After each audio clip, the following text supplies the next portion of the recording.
2025 is Friday morning.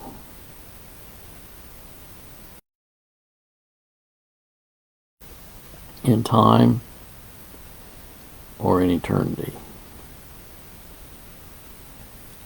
When did God choose us? In time or in eternity?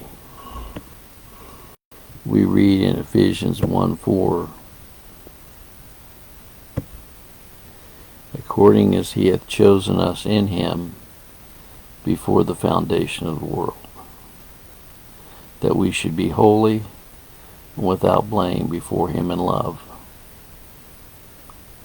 He chose us that we should be holy and without blame before him in love before creation.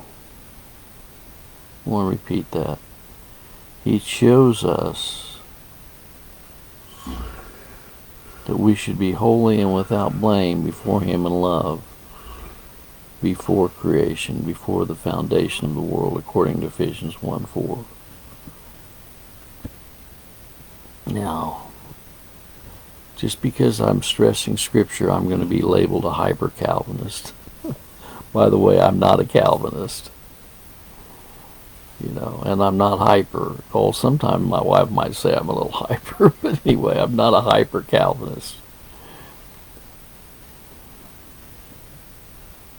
Christ made a decision before creation as to who would be recipients of his grace. I'm going to repeat that. God made a choice before creation as to who would be recipients of his grace. It says that he did this before the foundation of the world. There are many, many passages in the Bible that prove what I'm saying is true. And I'm going to point out a few of them this morning. Christ said, "You have not chosen me, but I've chosen you." God made a choice. God made a choice as to who would be recipients of his grace. A lot of people think they're the ones that determine their own destiny by their choice. In fact, in John 15:16, he says, "You have not chosen me, but I have chosen you and ordained you that you should go and bring forth fruit, and that your fruit should remain." So we've not only been chosen by God, we've been ordained by God, and that we should bring forth fruit. It's all determined by God, not by us. God not only chose those who would be recipients of his grace, he also, by his own words, chose those who were not to be recipients of his grace. John 6:70, John answered, "Have not I chosen you 12, and one of you is a devil? Have I not chosen you 12, and one of you is a devil?" That's reprobation.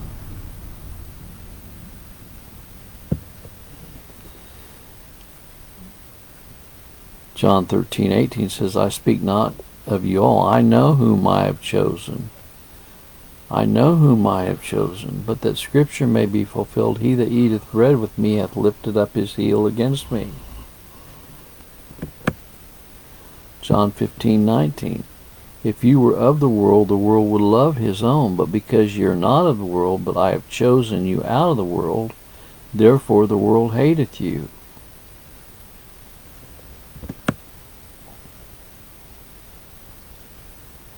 Isaiah 48:10, "Behold, I have refined thee, but not with silver.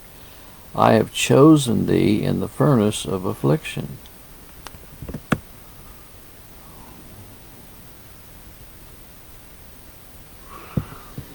Psalm 89:3, I have made a covenant with my chosen. I have sworn unto David my servant.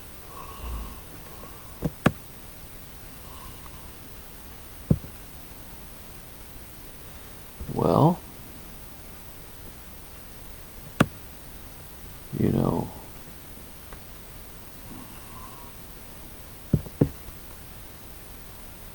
Christ chose us before we turn to Him. We're told in Psalm 110:3. What does it say in Psalm 110:3?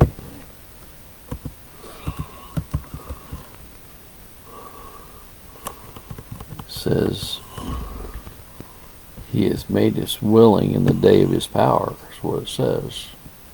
Of course, a lot of people say, well, that's just foreknowledge. God just looked down through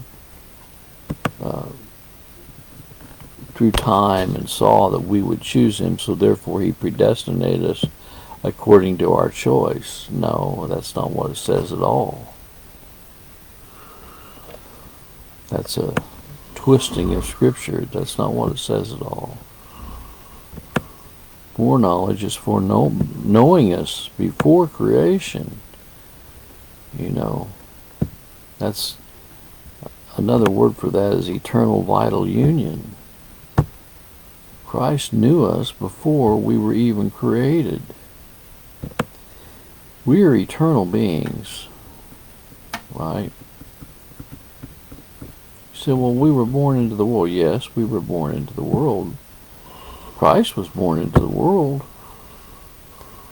But according to Scripture, Christ knew us before we were even born.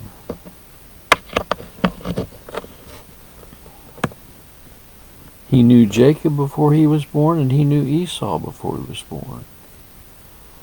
Back to Psalm 110:3. Thy people shall be willing in the day of Thy power. In the beauties of holiness from the womb of the morning Thou hast the dew of Thy youth. Thy people shall be willing in the day of Thy power. John the Baptist leaped in his mother's womb. You know, what do we see? I know a lot of people say, oh, Larry always has to get on the same track, right? Well, yeah, I guess I do. But my question is, why is it that people want to take all the Scriptures that show these profound truths regarding our election and predestination and try to make them say something other than what they say? Why is that? Because God has not put it in their heart to believe it. That's why. Now, I have stated this before, and it's a fact that the first time that I read the 9th chapter of Romans, I was in shock. I had never been taught the 9th chapter of Romans. And when I read it, it went against the grain. It went against everything I'd been taught from a youth. When it says in Romans 9:11, the children being not yet born, that's talking about in eternity. That's talking about before the foundation of the world. The children being not yet born, not having done any good or evil, that the purpose of God according to election might stand. Not of works, but him that calleth. God called all of His people before they were born. According to this, as it is written, Jacob have I loved, past tense, but Esau have I hated, past tense.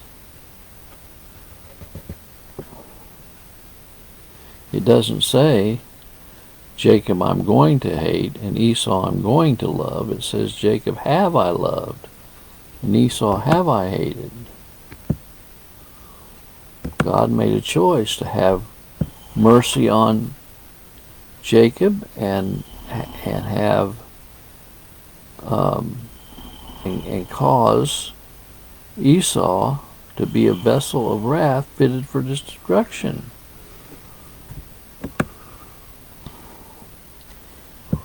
Verse 18, therefore hath he mercy on whom he will have mercy,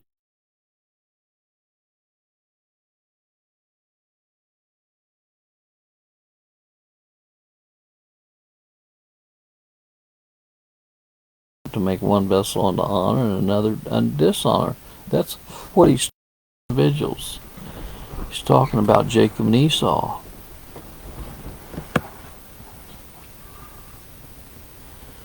Well, you say, well, why are you making such a big deal about this? Well, because it is a big deal. Because 90% of Christendom teaches the exact opposite. They teach man determines his own destiny by his free will, by the way, which doesn't exist. Free will does not exist.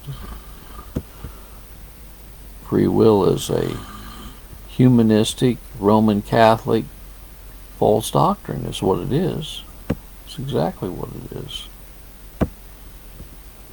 So this morning, the question being, what was the question? When did God choose us, in time or eternity? The question is, he chose us in eternity before we were born. Now, he was manifested in time. He died on a cruel and rugged cross for those he chose. He didn't die for all men without exception. If he died for Judas, if he died for Esau, they would have been one of his elect, but they weren't. And so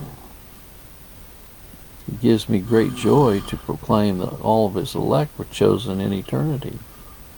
May the good Lord be with you this morning in a special way is my prayer. God bless.